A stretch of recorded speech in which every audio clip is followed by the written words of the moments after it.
An Arrest by Ambrose Bierce. Having murdered his brother-in-law, Orrin Brower of Kentucky was a fugitive from justice. From the county jail where he had been confined to await his trial, he had escaped by knocking down his jailer with an iron bar, robbing him of his keys, and, opening the outer door, walking out into the night. The jailer being unarmed, Brower got no weapon with which to defend his recovered liberty. As soon as he was out of the town, he had the folly to enter a forest. This was many years ago, when that region was wilder than it is now.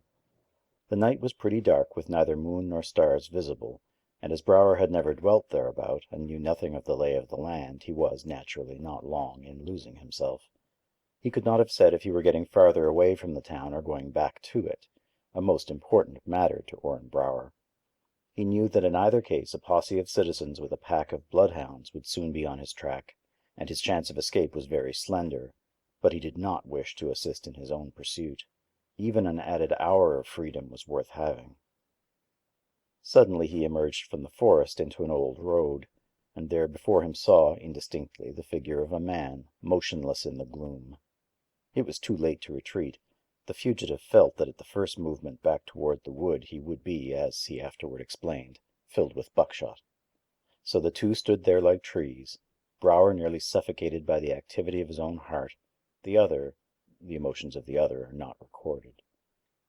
A moment later, it may have been an hour, the moon sailed into a patch of unclouded sky, and the hunted man saw that visible embodiment of law lift an arm and point significantly toward and beyond him.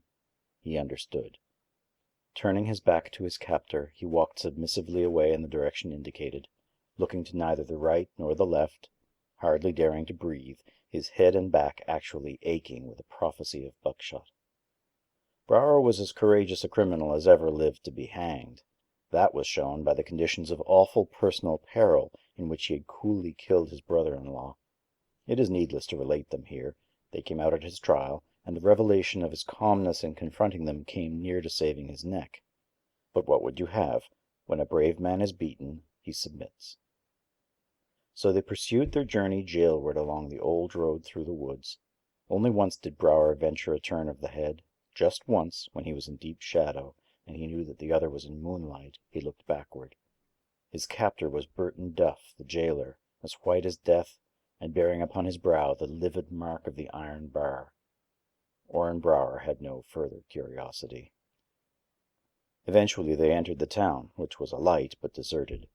Only the women and children remained, and they were off the streets. Straight toward the jail the criminal held his way. Straight up to the main entrance he walked, laid his hands upon the knob of the heavy iron door, pushed it open without command, entered, and found himself in the presence of a half-dozen armed men. Then he turned. Nobody else entered.